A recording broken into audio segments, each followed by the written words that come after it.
Layfamilyyarn HQ. If you've been here before, welcome back. You're always so very, very welcome. Grab your favourite cup out of the cupboard, your Emma Bridgewater mug, and pop yourself down, and we'll have a knit and a natter together, or a crochet or a sew, whatever. If you're new here, welcome. You're so very welcome here. I hope you enjoy my space on the internet. We generally talk about knitting and crochet. Yeah, darling. Sometimes some sewing. Say hello. All the crafty things, and I'm 9 out of 10 times accompanied by my sidekick Jeff, my sweet boy. He's always here with me. It's not 9 out of 10 times, it's 10 out of 10 times. It's just whether he makes an appearance on the camera or not, but he's always here with me, aren't you, darling? So yeah, welcome. If you enjoy our video and our small community here, feel free to subscribe and reserve your chair at the kitchen table or the studio table. If not, that's okay too. There's so much great content on YouTube that you'll absolutely find your people. We've had a lovely few weeks since we last chatted. Here we go down. It's really turned quite spring-like here now. The blossoms in Ironbridge along the gorge as we come into work are in full bloom now. It's mostly white blossoms around here rather than the pinks, but there are some pink, but predominantly white. But it's been lovely. We had floods earlier in the month, February. Oh yeah, some really quite severe flooding in Ironbridge where we are. So that was a bit scary. Thankfully here at the craft centre we're on much higher ground, so we don't ever flood here, but the surrounding areas do, and the two pubs either side of us, they were quite significantly hit by the floods. Anyway, did you see him wearing a jumper? Nick and I have been quite busy with our needles. They've been clickety-clacketing quite hard since we last spoke. So I've got a few things that we've finished to show you. I've got some new cast-ons to show you, or a couple of projects that I'm working on. And at the end I'll have a little chat about some changes that are coming to Layfamilyyarn. You'll probably notice that I'm wearing a gorgeous new hand knit jumper this time, and honestly I have recorded and stopped and recorded and stopped talking about this jumper 4 times now. So for now I'm going to ignore it, and I will come back to it when we're in the flow and words are coming more freely, because it's doing my head in. So I've got a basket down here full of goodies, and I'm just going to pull things out at random. Although I've got a shawl on the table here, so I shall talk about this first. Some of you may have seen this on a recent Instagram live I did, but yeah, this is a shawl that Nick's my husband and part owner and dyer of Layfamilyyarn, but he made this. It's a Stephen West pattern, and it's called Slipping Tiles. It's amazing, I love it. It's 4 colours, as you can see, 3 shades of, well, 2 green and then a teal, and then we used a natural undyed. Oh, and it's amazing. We did kits for this in the shop, I think there's still a couple left actually, and it uses 2 full skeins of the undyed and 3 50-gram skeins of the colours. So for a shawl so big, I think you get quite a big shawl for your money, really. It's like 3.5 skeins total. But I love it. Nick knit it exactly to pattern. He didn't alter. I believe it was on a 4mm needle. I believe. Oh, isn't it lovely? And it's all slip stitches. He's done such a lovely job. he finished that one. He started it last summer perhaps, and then he stopped knitting on it for a little while to work on his Advent project, and then he went back and finished it just early into the new year. But such a lovely shawl, and really squishy. The slip stitches give it such a bounce, such a squish. Lovely. This year, 2022, Nick really wanted to focus his knitting on learning colourwork and brioche, neither of which he's done before in any shape, way or form. He's not researched it, he's not looked into it, he's certainly not knit a stitch. And Nick is very much the kind of person that when he wants to learn something, he really wants to focus on it and draw knowledge and master all the small nuances, all the little things that make that technique not perfect, but you know, to really master it, So when he was knitting on this shawl, this end section here, where are we? Yeah, this end section here, these stripes, by now you've sort of got over 500 odd stitches on the needles. So when he was, it's all garter, these stripes, which Nick finds a bit laborious, just going rows on, you know, row on row of garter knitting. So he used the opportunity to teach himself continental knitting. And all this was in preparation for learning colourwork, so that he could do two-handed colourwork. And I thought, what a really clever use of time, and the mindless knitting of garter stitches when you've got over 500 stitches on your needles can get a bit laborious and a bit especially when you're near the end of a big project, you know, it can be quite a slog, can't it, I guess. But to use that as a positive opportunity to teach yourself two-handed knitting or continental knitting, so that you can then adapt to different techniques within knitting, I thought was really clever. So yeah, that's what he did. So he'd do one row English style throw-in, which is what he typically does, and then the other row he would do continental, and it kind of helped him switch his brain around as well, so he didn't get bored, so that when he came to that next project he could already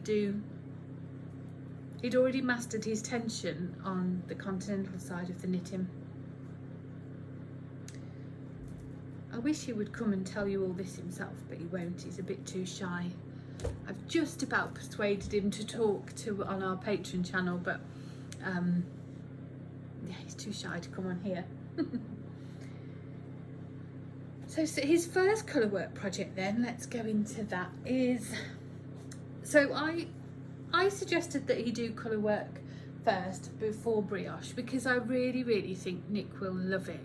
I really think he will just really enjoy the process of the knitting.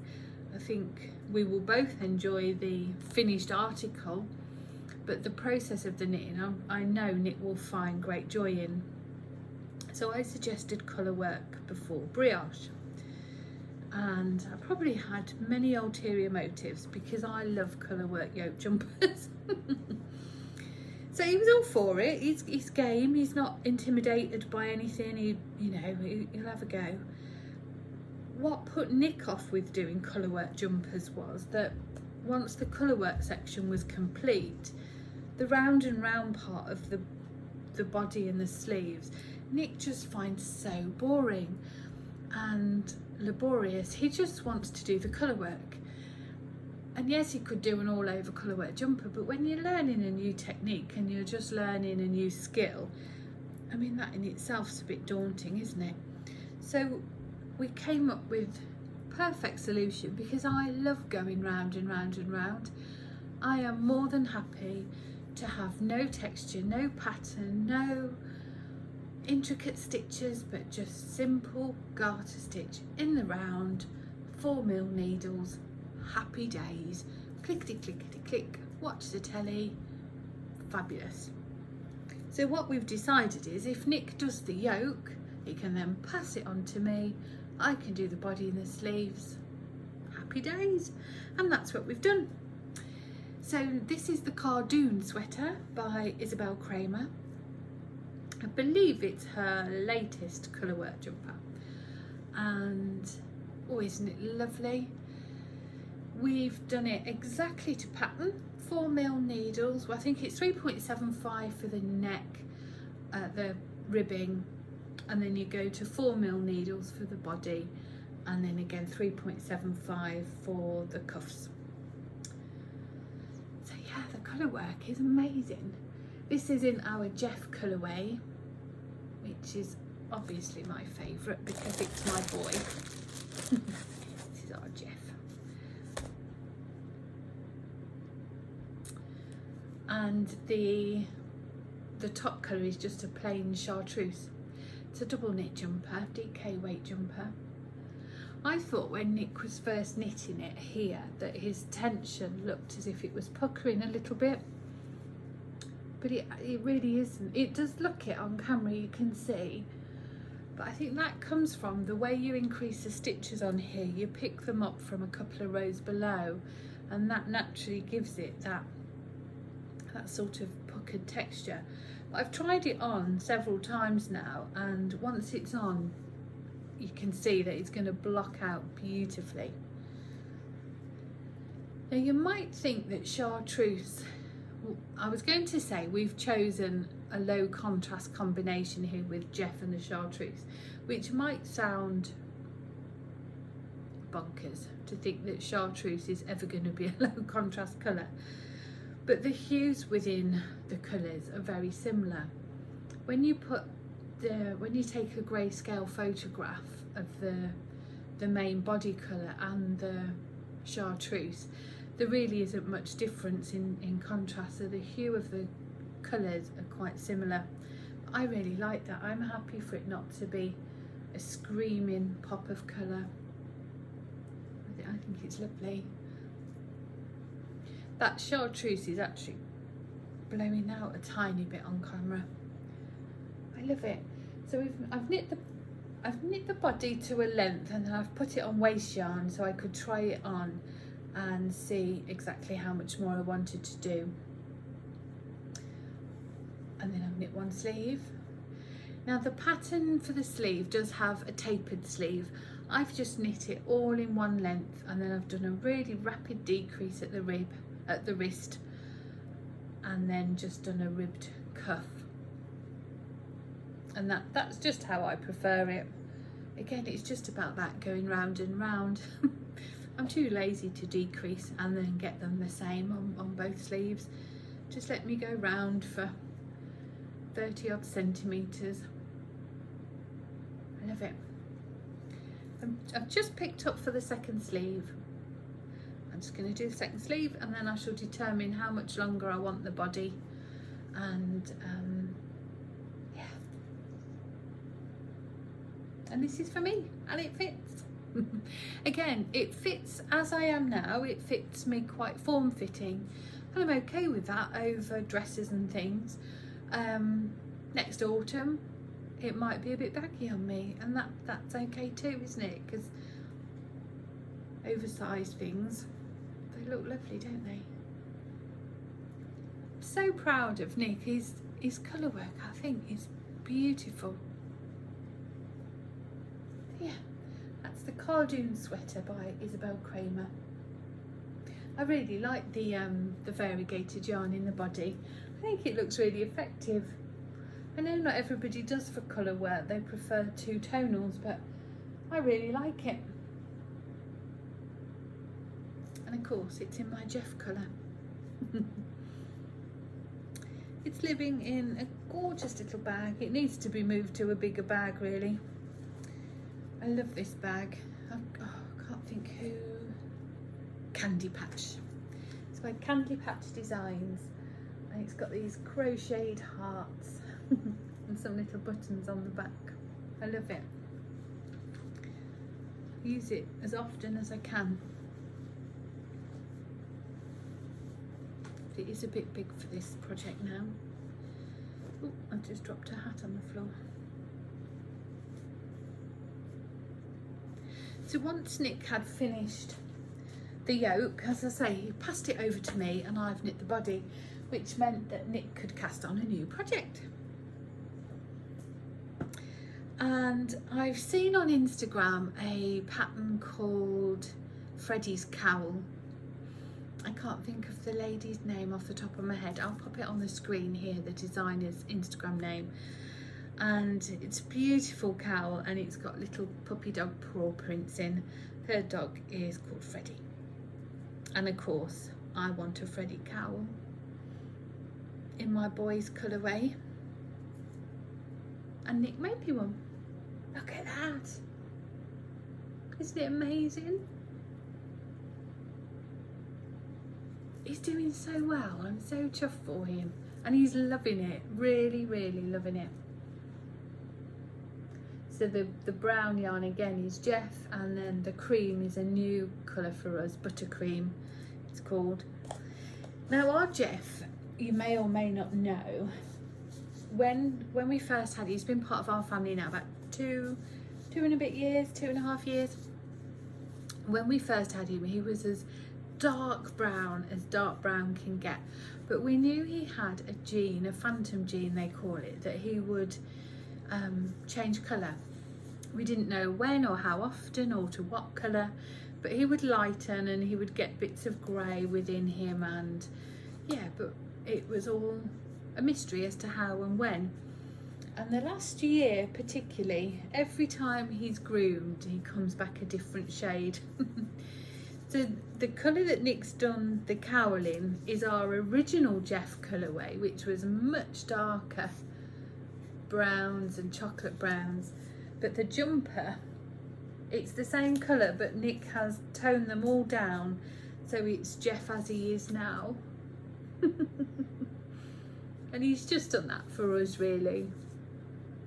He's a much more toned down Jeff. But the cowl is done in the original, the OG Jeff. Oh, I love it so much. This is going to be a Christmas present for my mum.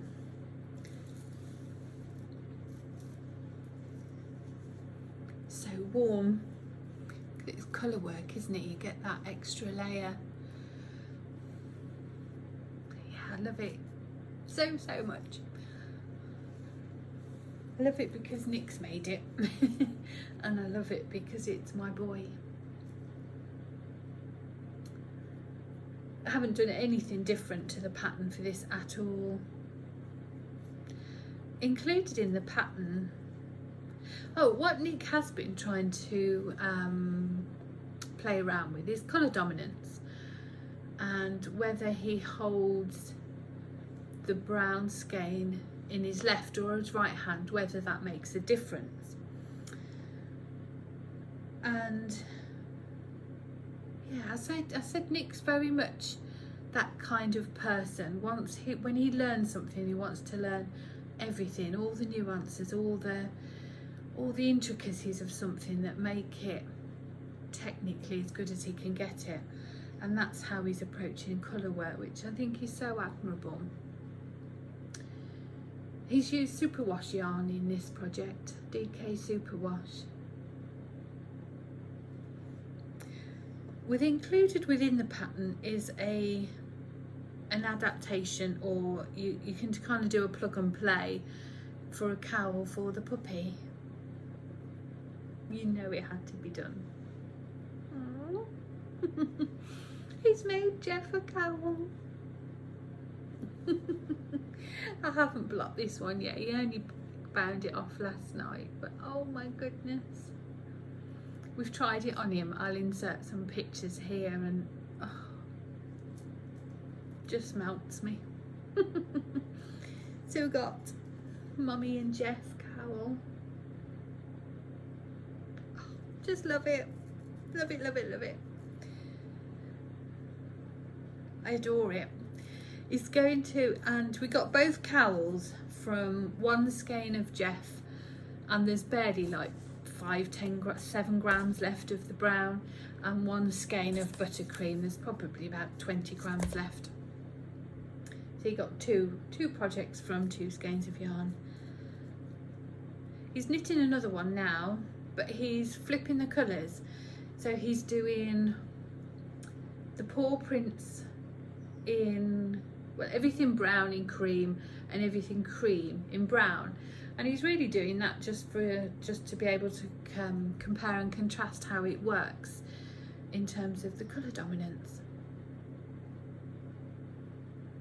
But we've also picked out a next yoke for another jumper.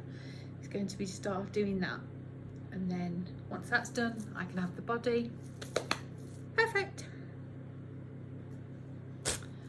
Feels funny telling you about other people's projects because I don't know any challenges that Nick found or anything he would change. I don't think there is anything he would change. The pattern, he said, was perfectly well written. The chart was easy to follow. It was all very clear. Yes, nothing he wouldn't change. He did make some alterations for this though. Yeah, I think he changed. I think the pattern, the written instructions within pattern didn't include the paw print, where Nick really wanted the paw print motif in. So he just used it as a plug and play, and he just chose which sections of the pattern he wanted off on Jeff's cowl. I think the pattern was written to include the diamond motif there, and this zigzag part chevron, but then not the paw print. So Nick just changed it around, but you know, it's just plug and play, isn't it, with the numbers really. So yeah, it's all exciting. Cheers.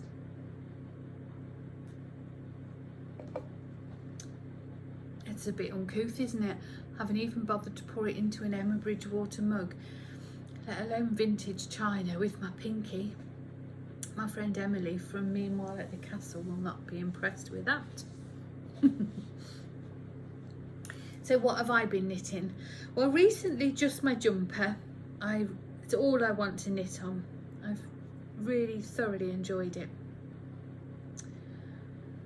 But I did do a couple of hats.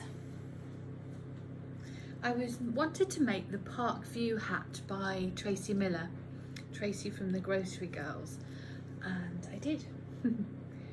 Tracy designed the hat to be worked in self-striping yarn, and I had this beautiful one from the Cozy Knitter, Unicorn Party I believe it was called, and I held this together with Surrey alpaca. It's lovely, nice little hat.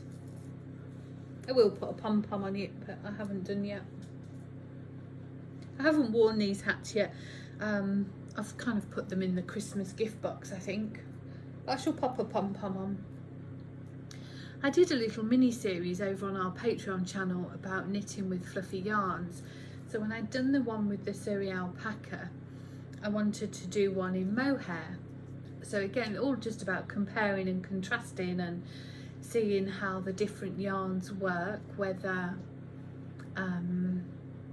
you get a better drape or how many rows you get different, you know, just all sorts of variants. And I used a grey mohair for this, and I think you can definitely see how it dulls down the colour. It's more obvious in real life actually than on camera, but it did mean I got 2 lovely hats. So again, with that pattern you get 2 hats from 1 ball of self-striping yarn. It was the mohair one. So again, I'm going to put a nice pom-pom on, and that will just weight it down a little bit as well, I think, just to give it a bit of, you know, a bit of slouch. I didn't knit them wanting any particular slouch. I still had some of the Unicorn Party yarn left, so I could easily have made them another inch longer, but I didn't want super big slouchy hats. Aren't they lovely? So I did one in the Surrey, one in the mohair, And then of course I wanted to do one using mini skeins, because why wouldn't you? I've just dropped this on the floor and it's got all bits on it. So I spoke to Tracy about putting some kits together in the shop, and she very kindly let us do some kits, and she gave us some download codes. So within the kit you could get the coupon code for the pattern as well. So I made some kits using some of our Squiddle Village colours. There are just a few left, I think, in the shop, maybe 3 or 4. You get 5 10-gram minis and 25 grams of mohair.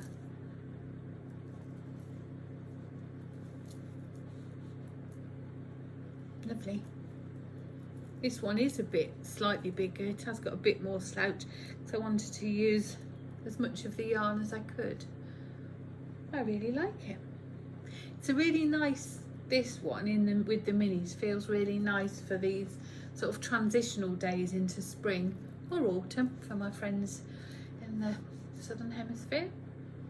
It feels quite light. Yeah, it's lovely. So I made those 3 hats. So I've made quite a start really on our gift knitting for Christmas already. I've got 2 hats. I've got this one for my boy, this one for my mum. So yeah, we're off to quite a good start.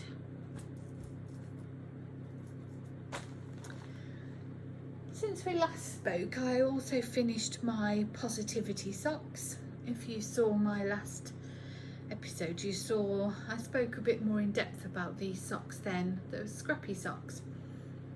And I was knitting a stripe a day. Yeah, stripe a day, 8 rows, and each of those rows represented some personal goals that I'd set for myself. One of which was to be kind to myself and not let that inner bitch tell me that we're not good enough. You know, we all do it, don't we? Or often we do it. We let ourselves talk to ourselves in a way that we would never, ever talk to our girlfriends or our family members, or frankly even a stranger on the street. But to ourselves, we think that it's perfectly acceptable to tell ourselves that we're not worthy or we don't deserve. And one of my goals was to keep that inner bitch in her box. Another was to get out for a walk every day, and I don't mean just walking Jeff to go to the toilet. I mean a walk with purpose and intention, and to listen to nature and to observe my surroundings and to look out for signs of spring, which has been lovely. In fact, I took a video of what I called a treasure trail. We went on a treasure trail and that treasure was looking for signs of spring. I'll pop that in here.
positivity socks. Now for this one I use the weaving Stephen technique of weaving in my ends as I go, which I've never done before, and as I was doing it I was getting a little bit concerned that the thickness, the extra fabric where you weave your end in as you go, you knit it in as you go, the extra fabric, that ridge would be visible, and it was bothering me a bit. So I decided to block the first sock before I was sort of up to the heel of the second sock, so I was always going to finish it, but yeah, it was bothering me. And you know, I know these socks go in my boots, on my feet, in my wellies, and nobody really notices, but it was bothering me. So I blocked the first sock, and you can still see, can you see those ridges down there? That's the extra fabric where you weave in your end. I haven't snipped these ends, I've just woven just to show you, but can you see there where you weave your ends in as you go? It does create this little ridge, and even after blocking it is still there. I mean, it's not a big deal, they're socks, right? But it is something that I'm not sure. Maybe in the future, when I do scrappy socks again, I'm not sure I'll use that technique. I think I used it for my shawlography. It's absolutely fine. In a shawl, you don't see it at all. But when I do scrappy socks again in the future, I think I will just weave them in after. And I don't mind doing that. What I did want to show you though was how huge these socks have blocked out. Look at that. They're way too big now. Obviously I haven't blocked this sock, but this one behind I have blocked. It's way too big. It's massive. Look at it, absolutely massive. I don't always block my socks. I think they're going on my feet, you know, my feet will block them. So I don't typically do them. I used to for photographs for Instagram and that sort of thing now, but now if I'm doing that, I tend to just put them on a blocker for the photo. I don't actually block the sock. But look at the difference in that cuff. I mean, it's massive. It's nearly, well, it's what, nearly half an inch, 3/4 of an inch. And it's made that first sock that I blocked just too big, way, way, way too big. So I'm going to re-soak it and hope that I can get it back to its normal size. So I won't be doing that again in a hurry. Anyway, got 2 socks. They just look like 2 very odd socks. I do enjoy scrappy socks. Although the ones I really, really enjoy, I do tend to coordinate the colours. So these were all peachy pinks rather than it just being any old random colour.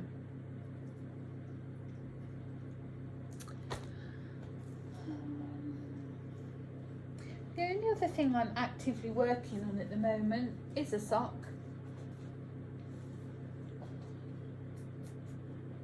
Oh, I'm in a pickle. Hang on.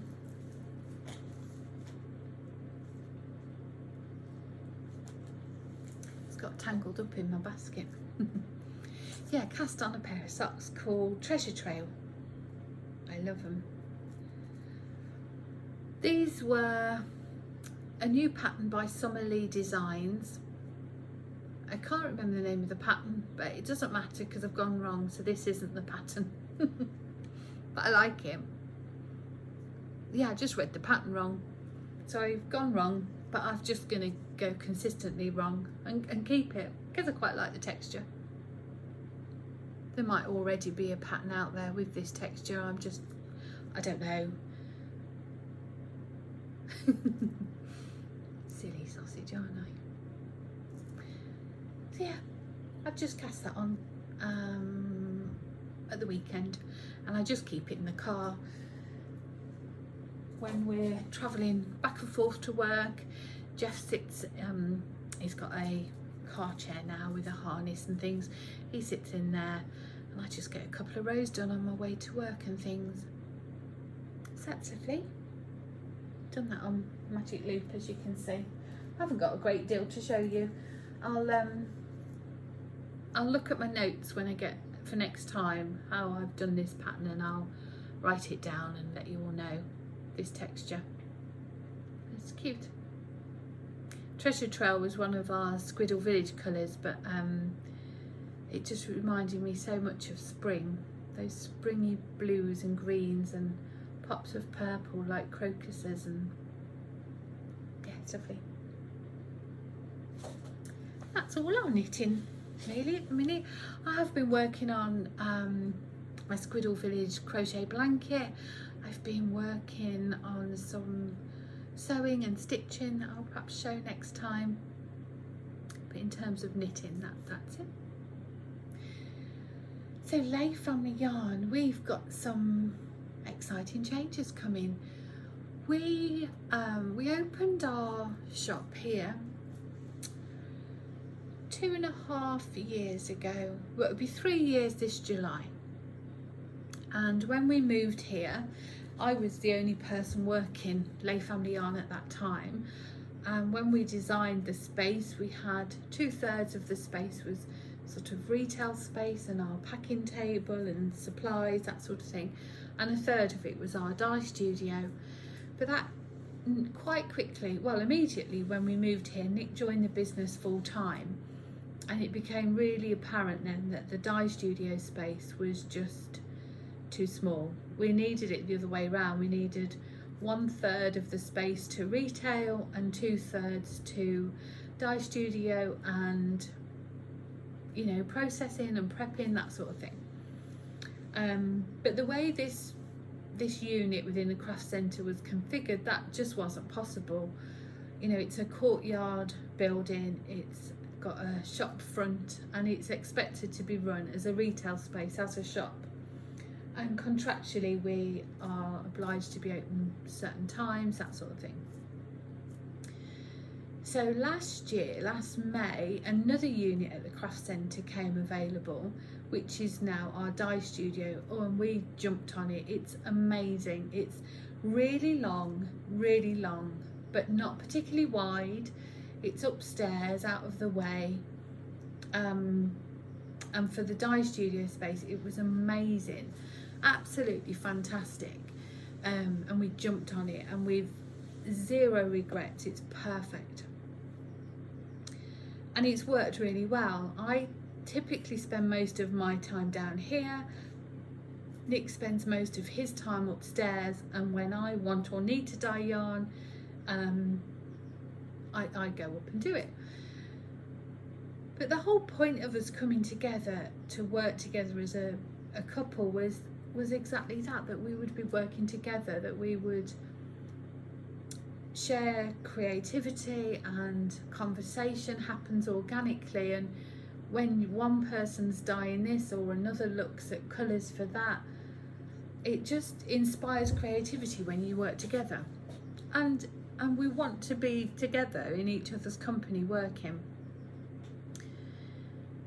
So our tenancy for this unit was due for, well, we have like a yearly breakout clause, and it was approaching that time that we could consider vacating this premises and moving everything upstairs to the dye studio. And that's what we're doing. It's nothing will change. It will still, well, I say nothing will change. The the dye studio is all set up, and that will not be changing. One of the rooms, it's split into 3 rooms, and one of the rooms that's up there now, the space isn't utilised properly. So we're going to really reconfigure that space to house all our yarn and our slat walls here. So nothing in terms of the retail space will change. It will just move upstairs. But creatively and logistically, it's going to make life so much easier for Nick and I, and so much more enjoyable. we don't want or need to be in two different spaces.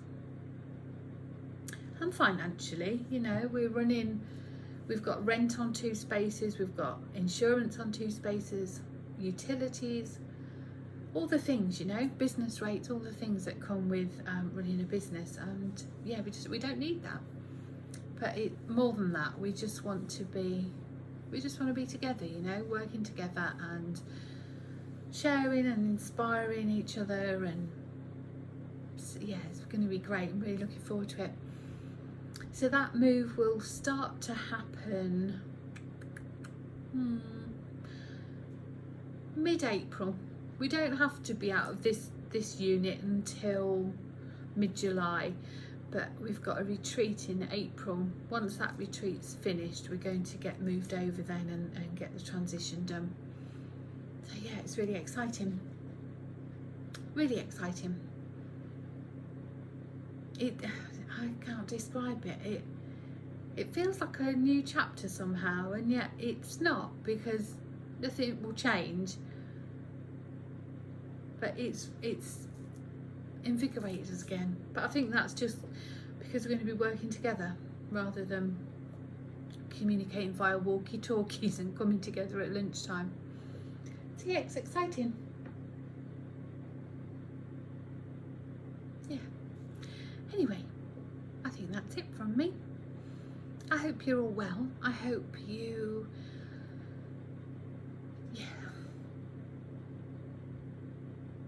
yeah, I don't have the words. I'm not going to try. I think we're all feeling it, aren't we? There's a heaviness in the world, isn't there? But I hope your crafting brings you a sense of, I just don't have the words. As try as I may, I am not eloquent enough to voice what I want to say. So yeah, I'm going to try. Keep knitting through your emotions, my friends, crafting through your worry, and I'll see you very soon. Take care.